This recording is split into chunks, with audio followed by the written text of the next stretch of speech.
ओम नमो भगवते वासुदेवाय। आजकेर विषयटी गुरुत्वपूर्ण होते चलेছে। मासटी হচ্ছে एप्रिल 2025। राशि হচ্ছে मेष राशि। मेष राशि বা मेष लग्নের জাতক জাতিকারা एप्रिल 2025 অর্থনৈতিক অবস্থা কিরূপ হতে চলেছে, শিক্ষা, স্বাস্থ্য, কর্ম, প্রেম, বিবাহ ও বিবাহিত জীবন নিয়ে আলোচনা করব। যেটুকু করব নিখুঁতভাবে করব, ধৈর্য সহকারে আপনারা ভিডিওটি দেখবেন। আমার প্রিয় দর্শক বন্ধুকে আমার আন্তরিক অভিনন্দন, শুভেচ্ছা ও ভালোবাসা জানাই। আমি আশা করি অনাদির আদি গোবিন্দের অশেষ করুণায় আপনারা সকলেই কুশলে আছেন। আমি কারো ব্যক্তিগত জন্মছক বা ন্যাটাল চার্ট নিয়ে বিচার বিশ্লেষণ করছি না। ঠিক এপ্রিল 2025 গ্রহ সন্নিবেশের মাধ্যমে একটি ছক প্রস্তুত করে তার উপরে বিচার এবং ফলাদেশ করব। সেটি হবে আপনাদের এ মাসের গাইডলাইন। ঠিক এর পরেই চলে আসছি মেষ রাশি বা মেষ লগ্নটি রাশিচক্রের প্রথম রাশি। এই রাশির অধিপতি গ্রহ মঙ্গল। এই রাশিটি অগ্নি রাশি এবং চর রাশি। এই রাশিতে রবি তুঙ্গস্থ হয়, শনি এই রাশিতে কিন্তু নিচস্থ হয়। এই রাশির ক্ষেত্রে রবি, চন্দ্র এবং বৃহস্পতি মিত্রকারক গ্রহ এবং শুভকারক গ্রহ। আমি আচার্য কমল শাস্ত্রী প্রত্যেক বুধবার এবং শুক্রবার সন্ধ্যা 8:30 এই চ্যানেলে লাইভ অনুষ্ঠান নিয়ে উপস্থিত হয়। ওই সময় আমাকে ফোন করলে আপনারা নিজেদের ভাগ্য বিষয়ে জানতে পারবেন। তাছাড়া বিভিন্ন ধরনের ভিডিও আপলোড করে থাকি, সেগুলি পাওয়ার জন্য আমার চ্যানেলকে সাবস্ক্রাইব করে বেল আইকনে ক্লিক করে রাখুন। যখনই আমি লাইভ অনুষ্ঠান বা যে কোনো ভিডিও আপলোড করব আপনাদের নোটিফিকেশন পৌঁছে যাবে। দেখুন, যেহেতু মেষ রাশিটি অগ্নি রাশি এবং চর রাশি, এর অধিপতি গ্রহ মঙ্গল। মঙ্গল কিন্তু এই রাশির ক্ষেত্রে তৃতীয়ভাবে কিন্তু অবস্থান করছে। ঠিক 3 এপ্রিল মঙ্গল কিন্তু গমন করবে কর্কট রাশিতে পুনর্বসু নক্ষত্র, এবং বৃহস্পতি আপনাদের অবস্থান করছে ঠিক বৃষ রাশিতে রোহিণী নক্ষত্রে। 10 এপ্রিল বৃহস্পতি মৃগশিরা নক্ষত্রে প্রবেশ করবে। কেতু অবস্থান করছে আপনাদের ষষ্ঠভাবে কন্যা রাশিতে উত্তর ফাল্গুনী নক্ষত্রে, এবং রবি, বুধ, শুক্র, শনি এবং রাহু এরা অবস্থান করছে আপনাদের রাশি বা লগ্ন সাপেক্ষে দ্বাদশভাবে। শনি এখানে বৃহস্পতির নক্ষত্রে রয়েছে, রাহু ও বৃহস্পতির নক্ষত্রে পূর্ব ভাদ্রপদ নক্ষত্রে রয়েছে, এবং রবি রেবতী নক্ষত্রে রয়েছে। 14 এপ্রিল রাশি পরিবর্তন করে মেষ রাশিতে আপনাদের রাশিতে প্রবেশ করতে চলেছে, এবং রবি 28 এপ্রিল ভরণী নক্ষত্রে প্রবেশ করবে। এখানে বুধ বক্রতার মাধ্যমে রয়েছে এবং 8 এপ্রিল বক্রতা ত্যাগ করবে। তারপরে উত্তর ভাদ্রপদ নক্ষত্রেই রয়েছে। ঠিক একদম বুধ এখানে 28 এপ্রিল প্রবেশ করবে নিজের নক্ষত্রে অর্থাৎ রেবতী নক্ষত্রে। শুক্র বৃহস্পতি নক্ষত্রে রয়েছে এবং ঠিক বক্রতার মাধ্যমে রয়েছে, বক্রতা ত্যাগ করবে 14 এপ্রিল। তারপরেই ঠিক শনি উত্তর ভাদ্রপদ নক্ষত্রে পূর্ব ভাদ্রপদ নক্ষত্র থেকে 26 এপ্রিল প্রবেশ করবে। এই হলো গ্রহ সন্নিবেশ। যেহেতু মেষ রাশিটি দুর্বল রয়েছে না সবল রয়েছে একটুখানি দেখে নেব, সেই অনুযায়ী আপনারা এই মাসে ফল পাবেন। তাহলে রাশিপতি মঙ্গল কিন্তু প্রথম 2 দিন ভালো জায়গায় গোচরে থাকার কারণে 2 দিন ভালো ফল পাবেন। তারপরে কিন্তু নিচস্থ থাকছে, মঙ্গল কর্কট রাশিতে প্রবেশ করবে, পুনর্বসু নক্ষত্রে থাকবে, তারপরে পুষ্যা নক্ষত্রে যাবে। কিন্তু যেখানে এই মাসের ক্ষেত্রে মঙ্গল কিছু নিচস্থ এবং দুর্বল থাকায় এবং এই রাশির উপরে আর রাহুরও দৃষ্টি রয়েছে, রাহু দ্বাদশভাবে বসে রাশিভাবের উপরে দৃষ্টি দেওয়া মানেই তাহলে কিছুটা হলেও দুর্বল থাকছে। তাহলে দুর্বলের জায়গাটা মাঝারি ফল আপনারা এই মাসের ক্ষেত্রে রয়েছে। 3টে নক্ষত্রে জাতক জন্মগ্রহণ করেছেন। অশ্বিনী নক্ষত্রে যে সকল জাতক জাতিকারা জন্মগ্রহণ করেছেন, অশ্বিনী নক্ষত্রের অধিপতি গ্রহ এই মাসে ষষ্ঠভাবে গোচরে শুভ জায়গায় রয়েছে। তাহলে অতি অবশ্যই কিন্তু মধ্যম বা মধ্যমের থেকে একটু উপরে ফল পাওয়ার সম্ভাবনা আপনাদের ক্ষেত্রে রয়েছে। এবং তার সঙ্গে সঙ্গে ভরণী নক্ষত্রে যারা জন্মগ্রহণ করেছেন, ভরণী নক্ষত্রটি হচ্ছে শুক্রের। শুক্র আপনাদের রাশি বা লগ্ন সাপেক্ষে দ্বাদশভাবে অবস্থান করছে। শুক্র দ্বাদশভাবে কিন্তু শুভ ফল প্রদান করে থাকে। আপনাদের যারা ভরণী নক্ষত্রে যারা জন্মগ্রহণ করেছেন মাঝারি উপরে কিছুটা পজিটিভ রেজাল্ট 60%-এর কাছাকাছি ফল পাওয়ার সম্ভাবনা এ মাসে রয়েছে। ঠিক যারা কৃত্তিকা নক্ষত্রে যারা জন্মগ্রহণ করেছেন এই মেষ রাশির কৃত্তিকাতে, তাদের ক্ষেত্রে রবি ঠিক 14 তারিখ পর্যন্ত অলরেডি দ্বাদশভাবে থাকছে এতগুলো গ্রহের সংযোগে। তাহলে এখানে যদি ফল ধরেন মাঝারি বা মাঝারির কাছাকাছি ফল আসতে পারে। কিন্তু যখনই 14 এপ্রিল তুঙ্গস্থ অবস্থায় নিজের আপনাদের রাশিতে প্রবেশ করছে, সেই কারণে এখানে পঞ্চম ভাবের সঙ্গে কানেক্ট হচ্ছে, তাহলে মাঝারি থেকে কিছুটা উপরেই ফল পাওয়ার সম্ভাবনা বা মাঝারি এইরকম ফলটা এ মাসের ক্ষেত্রে টোটাল যদি গড় হিসেব করেন এই জায়গাটাই আসবে। এরপরে চলে যাচ্ছে অর্থনৈতিক অবস্থা। অর্থনৈতিক ব্যাপারটি বিচার্য হচ্ছে দ্বিতীয় ভাব থেকে। তাহলে দ্বিতীয় ভাব হচ্ছে বৃষ রাশি।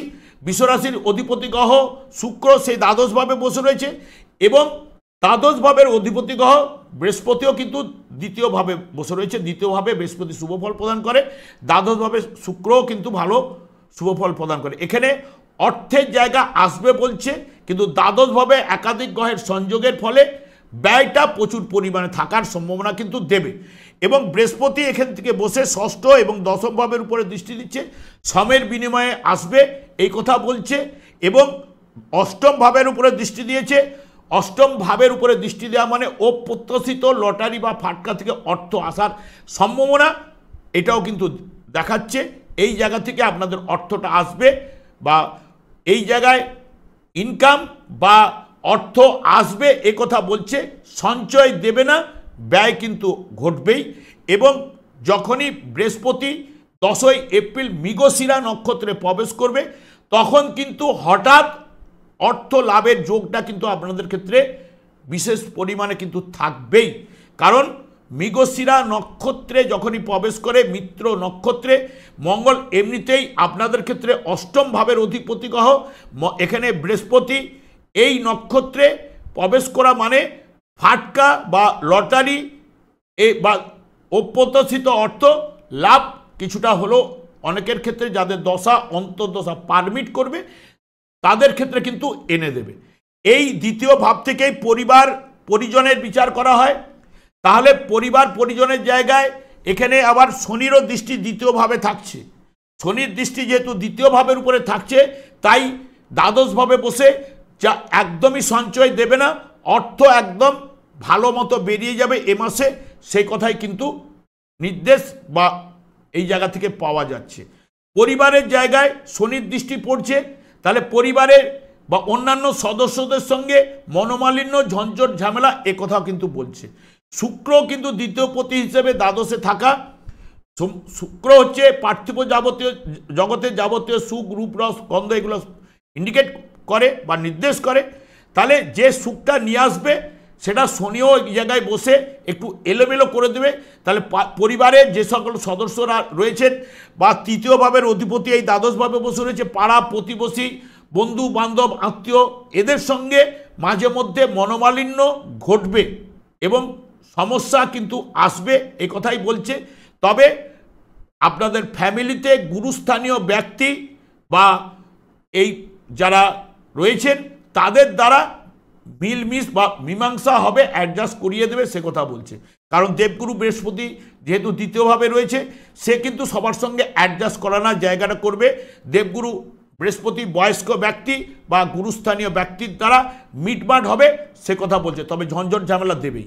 এরপরে চলে আসছি চতুর্থ ভাব। চতুর্থ ভাব থেকে প্রাইমারি সেক্টর, উচ্চশিক্ষা পঞ্চম এবং নবম ভাব থেকে। নবম ভাবের অধিপতি গ্রহ সেও কিন্তু দ্বিতীয়ভাবে রয়েছে। উচ্চশিক্ষার জায়গাটা কিন্তু ভালো দেখাচ্ছে বা উচ্চশিক্ষার জায়গাটা যেহেতু বৃহস্পতি দ্বাদশ ভাবের নির্দেশক, তাদের সেই ক্ষেত্রে যেটা বলছে যারা দূরের দিকে পড়াশোনা করছেন বা যারা বিদেশে বাইরের দিকে যেতে চাইছেন তাদের ক্ষেত্রে অনেকের ক্ষেত্রে পজিটিভ রেজাল্ট কিন্তু বৃহস্পতি কিন্তু আনবেই।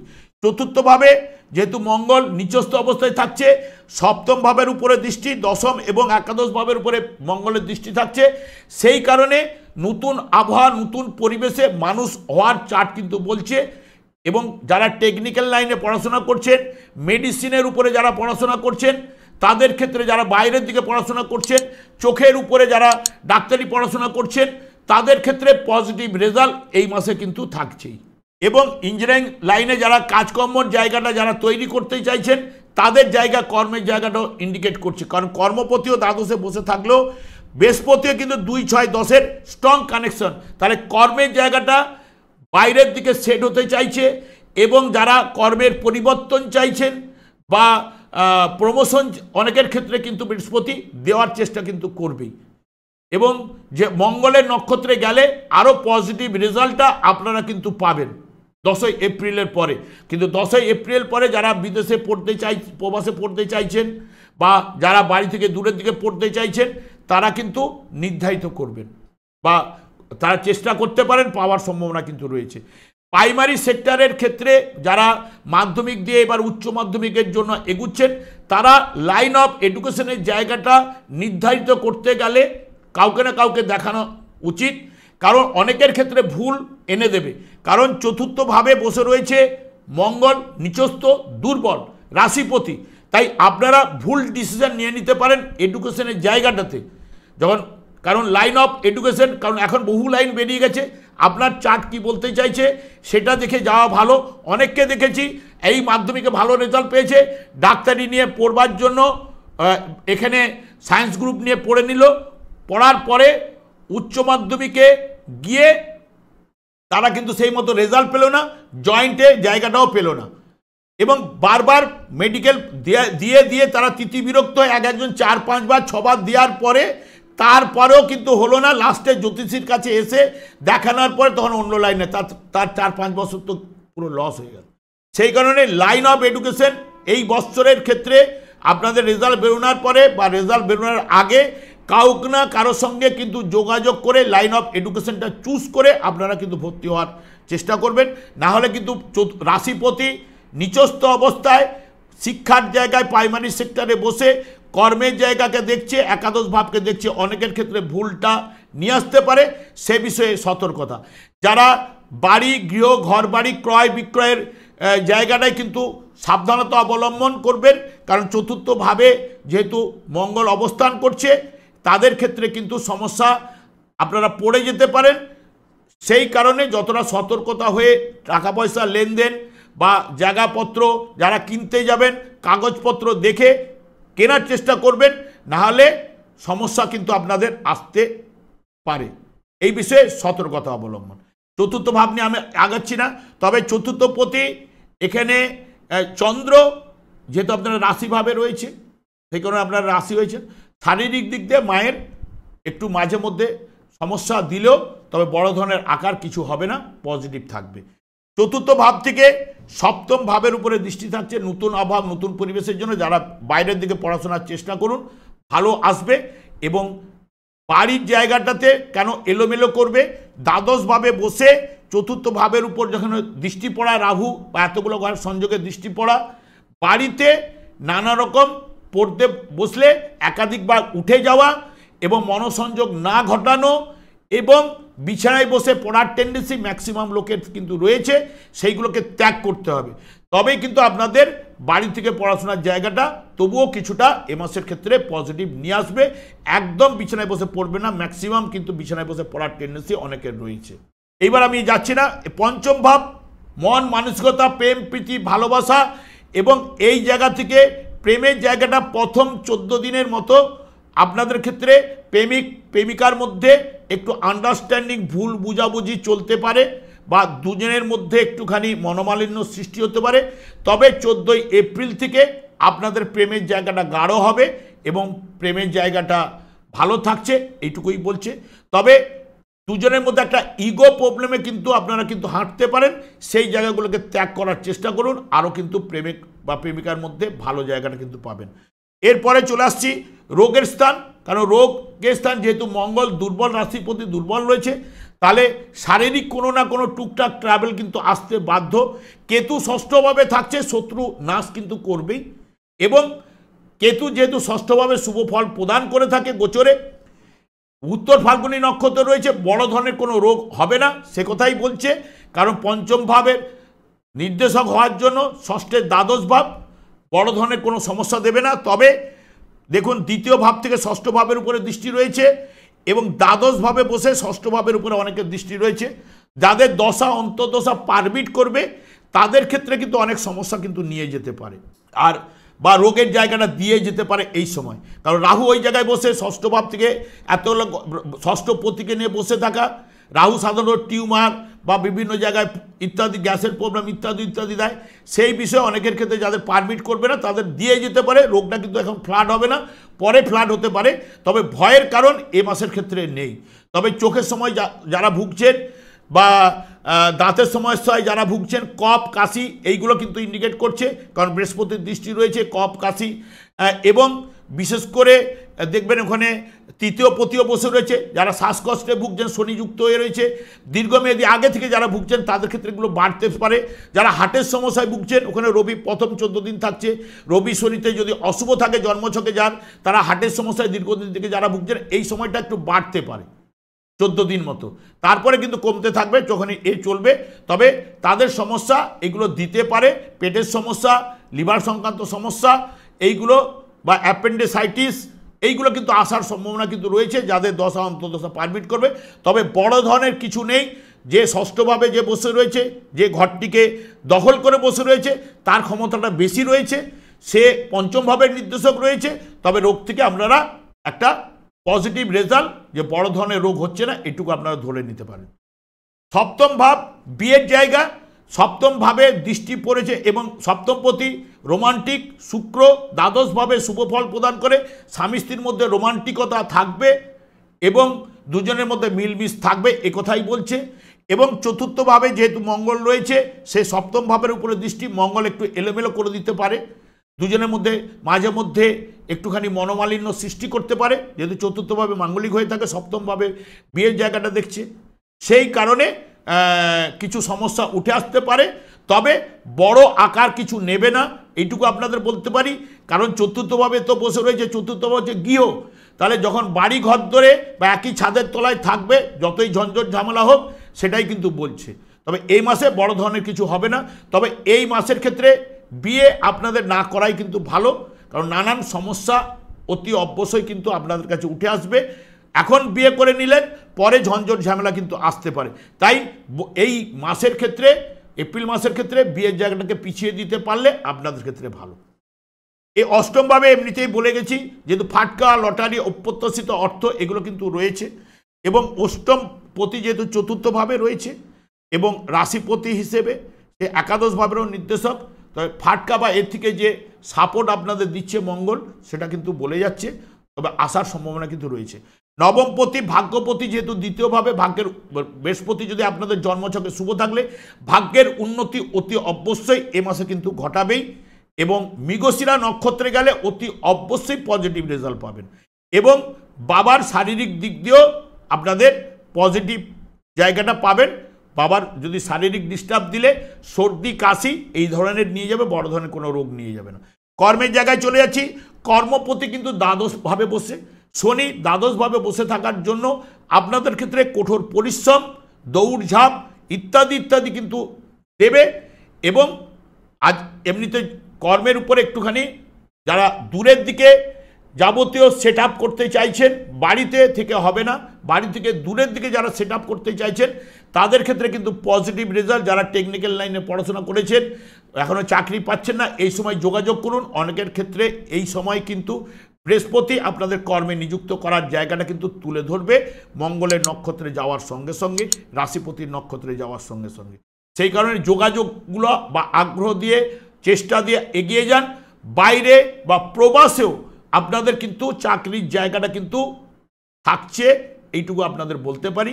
যারা ব্যবসা বাণিজ্য করছেন, কারণ দশম ভাবের উপরে মঙ্গলের দৃষ্টি রয়েছে, সপ্তম ভাবের, কারণ মঙ্গল সাধারণত স্বাধীন পেশা বোঝায়, স্বাধীন পেশার ক্ষেত্রে মঙ্গল এখানে সাপোর্ট করছে, কারণ 7, 10, 11কে নির্দেশ করছে, তাদের ক্ষেত্রে পজিটিভ রেজাল্ট মঙ্গল কিন্তু এনে দেবে।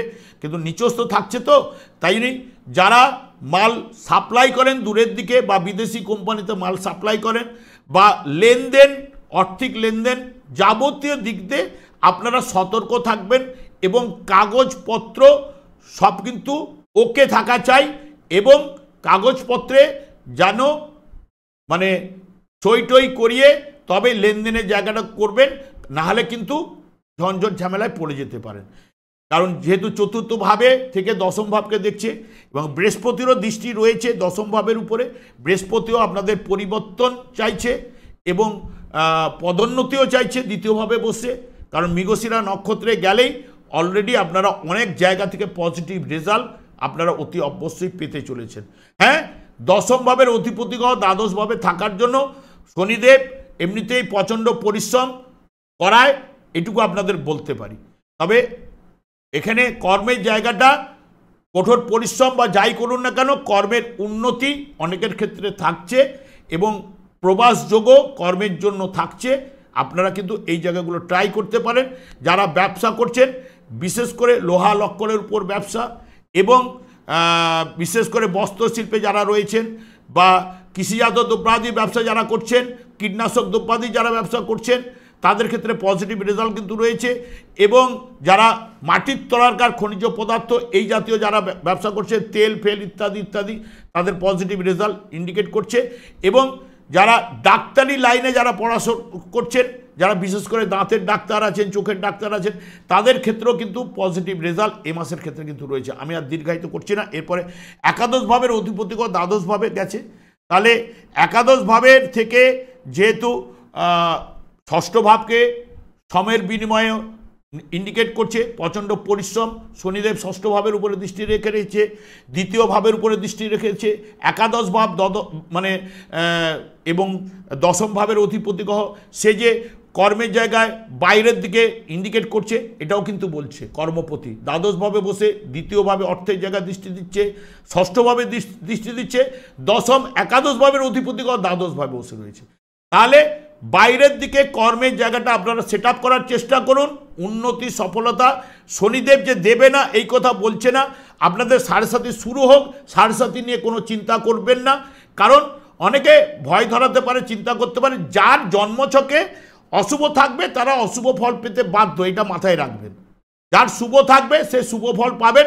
হ্যাঁ, পুরো শুভ না পেলেও মধ্যম তো পাবেন, কারণ যারে সাড়ে সাথীতে আমরা দেখেছি অনেকের বিয়ে হয়েছে, কর্ম সরকারি চাকরি পেয়েছে, 10 তলা বাড়ি করেছে, 4টে গাড়িও করেছে। যার অশুভ থাকলে অশুভ প্রভাব পেতে বাধ্য, কারণ শনিদেব সাত্ত্বিক কারক গ্রহ, মৃত্যু কারক গ্রহ। যাদের ক্ষেত্রে খারাপ রয়েছে মৃত্যুসম যন্ত্রণা আনতে পারে, তাদের শুভ রয়েছে সেও কিন্তু শুভ ফল প্রদান করতে পারে। কোনো গ্রহ খারাপ নয়, যদি জন্মছকে যার অশুভ সে অশুভ ফল দশা অন্তর্দশা চলাকালীন, গোচর চলাকালীন যে জায়গায় থাকবে সেই অনুযায়ী সে ফল পেতে বাধ্য।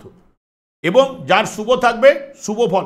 এখানে মেষ রাশির জাতক জাতিকেরা কোটি কোটি লোক জন্মগ্রহণ করেছে, সবার ক্ষেত্রেই কি সাড়ে সাতির কুপ্রভাব পড়বে? সবার ক্ষেত্রে কিন্তু কুপ্রভাব পড়বে না। যারা সাত্ত্বিক রয়েছেন ভগবানের নাম যশ করেন, কারণ আমরা পৃথিবীতে ভগবানের নাম করার জন্য এই জায়গায় এসেছি, কিন্তু আমরা মায়ার জগতে বাস করার জন্য নিজের ছাড়া অপরের চিন্তা করি না। অপরের প্রতি হিংসা বিদ্বেষ এইগুলো কিন্তু আমরা আমাদের মনের মধ্যে জন্মে যায়। এই এত টাকার মালিক, ও এত টাকার মালিক, এই চিন্তা নিজের মনের মধ্যে নিয়ে এসে লাভ কিছু নেই, কারণ ভগবান যেটুকু দিয়েছে সেটুকুতেই আপনাকে সন্তুষ্ট থাকতে হবে। যদি বাড়াতে চান বা সুখ শান্তি পেতে চান, আমার একটাই কথা, এই 4 যুগে 4টি যুগধর্ম রয়েছে। এই যুগে যুগধর্ম হচ্ছে হরে কৃষ্ণ মহামন্ত্র।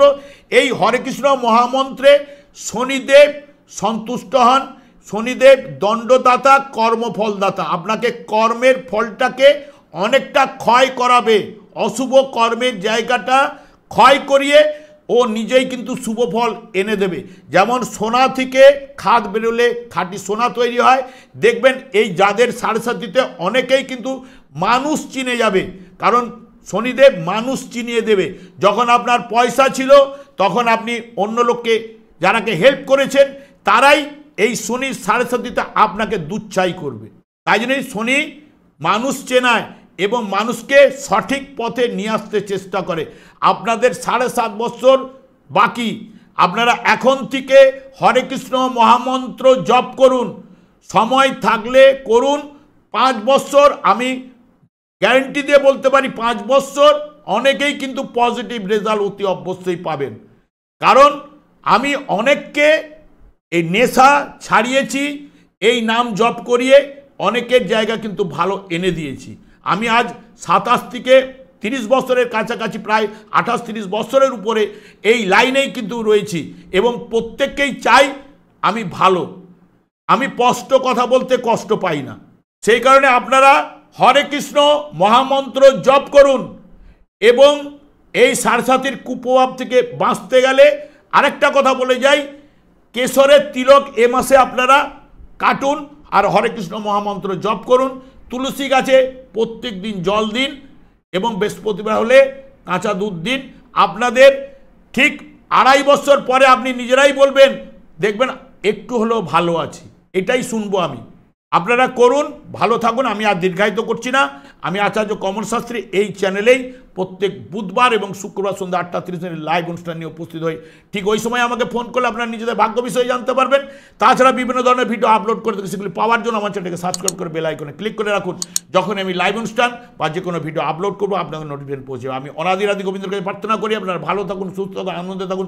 আজ এই পর্যন্ত, পরের ভিডিওতে দেখা হচ্ছে। নমস্কার।